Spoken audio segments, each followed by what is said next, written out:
আজ আমরা খুব গুরুত্বপূর্ণ একটি বিক্রিয়া নিয়ে আলোচনা করতে চলেছি, হ্যালোফর্ম রিঅ্যাকশন।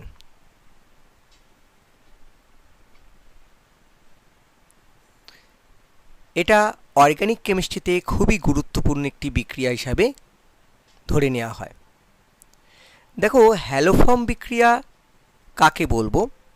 যে বিক্রিয়ার দ্বারা আমরা হ্যালোফর্মগুলিকে তৈরি করতে পারি তাকেই আমরা হ্যালোফর্ম বিক্রিয়া বলবো। তাহলে হ্যালোফর্ম কারা? হ্যালোফর্মকে আমি সাধারণ সংকেত হিসাবে CH3 লিখতে পারি। তাহলে এটা হতে পারে CHCl3 যার নাম ক্লোরোফর্ম, CHBr3 ব্রোমোফর্ম এবং CHI3 আয়োডোফর্ম।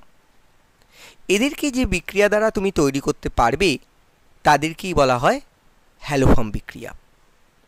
তাহলে এদেরকে তৈরি করার যে পদ্ধতি সেটা আমরা একটু জেনে নিই। দেখো, এদেরকে তৈরি করতে গেলে তোমাকে যে হ্যালোফর্মটি তৈরি করবে সেই হ্যালোজেনটি লাগবে, অর্থাৎ ক্লোরিন, ব্রোমিন বা আয়োডিন যে হ্যালোফর্মটি তৈরি করতে চাইবে সেটা লাগবে। তার সাথে সাথে নিতে হবে একটা স্ট্রং বেস, যেমন NaOH, KOH, এই ধরনের কোনো একটি শক্তিশালী ক্ষারের প্রয়োজন হবে যেখান থেকে OH- আয়ন আসতে পারে। আর কি লাগবে? আর লাগবে এমন একটি অ্যালডিহাইড বা কিটোন যেখানে CO এবং CH3 গ্রুপ পাশাপাশি জুড়ে আছে, অর্থাৎ CH3 এবং CO গ্রুপকে আমরা বলতে পারি কিটোমিথাইল গ্রুপ। এই কিটোমিথাইল গ্রুপ যদি থাকে সেই সমস্ত অ্যালডিহাইড বা কিটোন আমাদের হ্যালোফর্ম বিক্রিয়ায় সাড়া দেবে। তাহলে যে সমস্ত অ্যালডিহাইড বা কিটোন যাদের কিটোমিথাইল গ্রুপ অর্থাৎ কিটো আর মিথাইল পাশাপাশি রয়েছে এরকম থাকবে তারা হ্যালোফর্মে সাড়া দেবে। আর কারা সাড়া দেবে? যে সমস্ত অ্যালকোহলে CH3CHOH গ্রুপ বর্তমান সেই সমস্ত অ্যালকোহলগুলি সাড়া দেবে। অর্থাৎ আবারও বলে রাখি, এই অ্যালকোহলগুলি কিংবা কিটোমিথাইল গ্রুপযুক্ত অ্যালডিহাইড যাদের মধ্যে বা কিটোন, দেখো কিটোমিথাইল গ্রুপযুক্ত অ্যালডিহাইড বা কিটোন যেখানে রয়েছে তারা হ্যালোজেন এবং তীব্র ক্ষার বা স্ট্রং বেসের উপস্থিতিতে আমাদের হ্যালোফর্ম বিক্রিয়ায় সাড়া দেবে বা হ্যালোফর্মগুলি তৈরি করতে সক্ষম হবে। তাহলে মূল বিক্রিয়া পর্বে যাওয়ার আগে আমরা একটু জেনে নিই, এখানে একটা কোশ্চেন দেওয়া হয় যে কোন কোন বিক্রিয়াগুলি হ্যালোফর্ম বিক্রিয়ায় সাড়া দেবে, কোনগুলি দেবে না। তাহলে দেখো, আমি কতগুলো যৌগ তোমাদের পাশাপাশি লিখছি। দেখো, এই যৌগটা খেয়াল করো, আমি পরপর আগে লিখে যাই যৌগগুলোকে, তারপর তোমরা বিবেচনা করে দেখবে কোনটি সাড়া দেবে এবং কোনটি সাড়া দেবে না। দেখো, আমি পরপর কতগুলো অ্যালডিহাইড এবং কিটোনকে লিখে যাচ্ছি, তোমরা নিজেরাই ভাবতে পারবে কোন যৌগটি সাড়া দেবে এবং কোন যৌগটি সাড়া দেবে না। দেখো, আমি এদিকে কতগুলো অ্যালডিহাইড এবং কিটোনকে পরপর লিখে গেলাম। তোমাদের ভেবেচিন্তে বলতে হবে কোনগুলি হ্যালোফর্ম বিক্রিয়ায় সাড়া দেবে, কোনগুলো দেবে না। আবার এদিকে আমি কতগুলো অ্যালকোহলকে লিখছি। দেখো, মিথাইল অ্যালকোহল, দেখো ইথাইল অ্যালকোহল,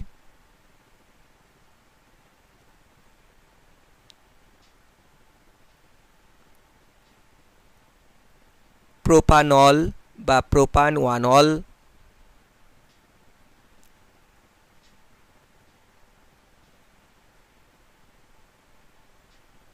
প্রোপান-2-অল,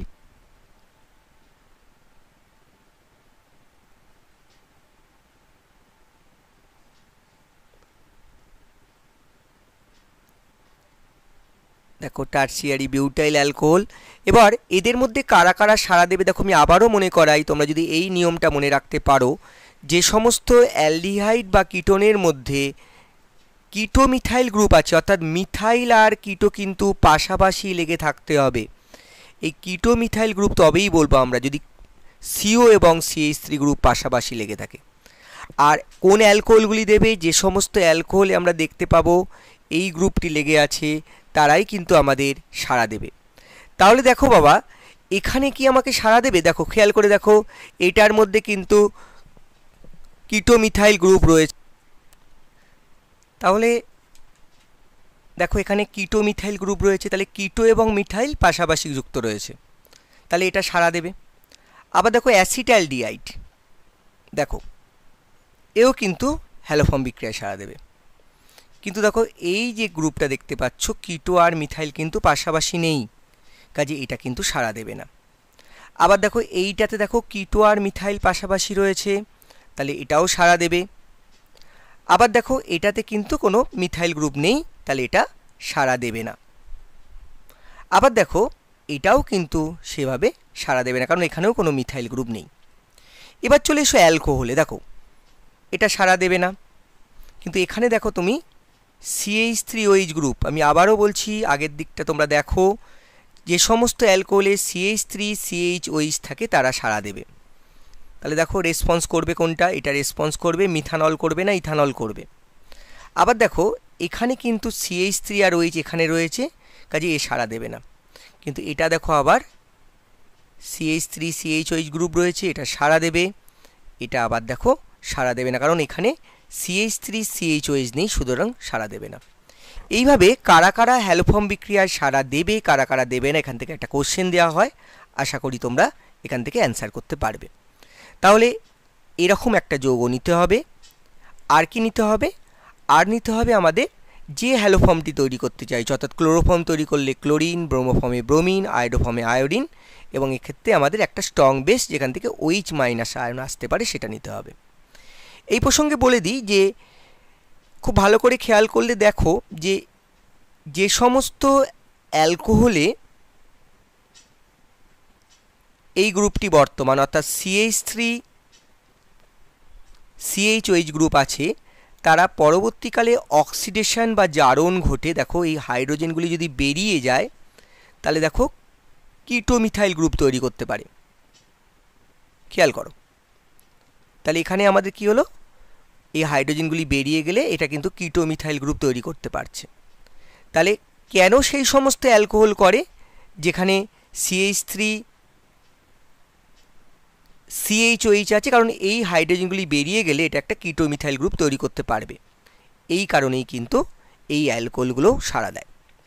এবার আমরা বিক্রিয়াটা বুঝে নেওয়ার চেষ্টা করব। দেখো বিক্রিয়াটাতে কি হয় আমরা একটু বুঝে নিই। তাহলে যে কোনো একটা কিটো মিথাইল গ্রুপ রয়েছে, তাহলে একদিকে আমাদের ধরো CH3 গ্রুপ রয়েছে, এর সাথে আমরা যে হ্যালোফর্মটা তৈরি করতে চাই আমরা X দিয়ে এখানে সূচিত করছি, সেটা নেব। আমাদের কি তৈরি হয়ে যাবে? RCOO- এবং CHX3, অর্থাৎ আবারও বলি X সেখানে আমরা ক্লোরিন, ব্রোমিন, আয়োডিন এদেরকে সূচিত করছে। এবার আমরা এই বিক্রিয়াটার ক্রিয়া কৌশল একটু বুঝে নেওয়ার চেষ্টা করব, যে বিক্রিয়াটি কি করে সংগঠিত হয় সেটা আমরা একটুখানি বিস্তারিত বুঝে নেওয়ার চেষ্টা করব। দেখো এই বিক্রিয়াটির ক্রিয়া কৌশলটাকে আমরা এইভাবে ভাবতে পারি। এখানে যখন OH- আয়ন আসছে, দেখো আমাদের তুমি যে এখান থেকে যে OH- যে বেস নেওয়া হচ্ছে NaOH অথবা KOH যে নেওয়া হচ্ছে, সেখান থেকে আমাদের OH- আয়ন আসছে। সেই OH- আয়ন কি করছে? দেখো এই যে কার্বনে যে হাইড্রোজেনগুলি রয়েছে দেখতে পাচ্ছ, এই কার্বনগুলিকে বলা হয় আলফা কার্বন। এই আলফা কার্বনের যে কোনো একটা হাইড্রোজেনকে OH- আয়ন নিয়ে নিচ্ছে। তাহলে এই H+ নিয়ে নিল, নেওয়ার ফলে কি হলো? দেখো এখান থেকে জল বেরিয়ে গেল এবং তৈরি হলো RCOCH2-। এখন এই যে মাইনাস হলো, অর্থাৎ আলফা পজিশনে যে কার্বনটায় মাইনাস হলো, সেটা কেন হলো? নিশ্চয়ই এটা স্টেবিলিটি পাচ্ছে। দেখো এটা রেজোনেন্সের মাধ্যমে কিন্তু স্টেবিলিটি পাচ্ছে। তাহলে এখানে একটা রেজোনেন্স ঘটতে পারে অক্সিজেনের সাথে, সেই অক্সিজেনের সাথে রেজোনেন্স ঘটার ফলে এ কিন্তু একটা বিশেষ স্টেবিলিটি পাচ্ছে। এই স্টেবিলিটি পাওয়ার জন্যই কিন্তু এখান থেকে এটা বেরিয়ে যাচ্ছে। তাহলে কি হলো, তাহলে আমাদের আর সিও CH2- তৈরি হয়েছে। এবার এর কাছে যখন একটা হ্যালোজেন আসছে, সেটা ক্লোরিন হতে পারে, ব্রোমিন হতে পারে, আয়োডিন হতে পারে, এই মাইনাসটা এখানে অ্যাটাক করছে, এখান থেকে একটা হ্যালোজেন বেরিয়ে যাচ্ছে। তাহলে কি হচ্ছে দেখো, আর সিও CH2X এবং একটা হ্যালোজেন বেরিয়ে চলে যাচ্ছে। ঠিক একইভাবে এই বিক্রিয়াটা যদি পর্যায়ক্রমে 3বার ঘটে, অর্থাৎ আবার ওই এখান থেকে একটা হাইড্রোজেন নিচ্ছে, OH- আয়ন আবার একটা হ্যালোজেনের সাথে বিক্রিয়া করছে, এইভাবে 3বার যদি বিক্রিয়া করে, প্রথমবারটা আমরা দেখালাম, এই প্রক্রিয়াটা যদি বারবার 3বার চলে, তাহলে আমরা কি পাবো ফাইনালি আমরা পাবো আর সিও 3টে X, অর্থাৎ একটা ট্রাইহ্যালো কার্বনিল কম্পাউন্ড পাবো। এবার এই যে ট্রাইহ্যালো কার্বনিল কম্পাউন্ডটাকে পেলাম, দেখো মিডিয়ামে OH- আয়ন রয়েছে, তাহলে OH- আয়ন এটা হচ্ছে ইলেকট্রোফিলিক সেন্টার, যেহেতু ডেল্টা প্লাস, তাহলে OH- আয়ন আবার আসবে, এখানে অ্যাটাক করবে, এবং করার ফলে কি হবে দেখো, ক্ষণিকের জন্য O- OH, আর এখানে দেখো CX3 তৈরি হয়ে গেছে। এটা আবার যখন ফিরে আসবে এখানে, তখন এই অংশটা কি হবে, এই অংশটা আগের মতো দেখো বেরিয়ে চলে যাবে।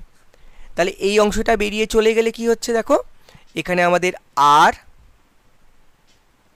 সিও OH, আর এখানে আমাদের কি হয়েছে, CX3- হিসাবে বেরিয়ে গেছে।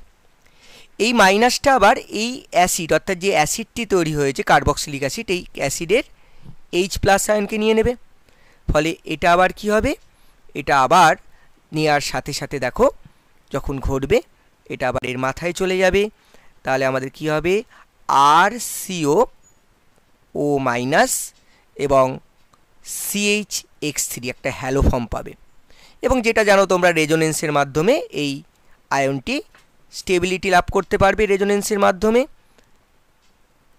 তাহলে একটা কি পেলাম আমরা, কার্বক্সিলেট আয়ন পাবো, এবং আমরা কি পাবো, একটা হ্যালো ফর্ম পাবো।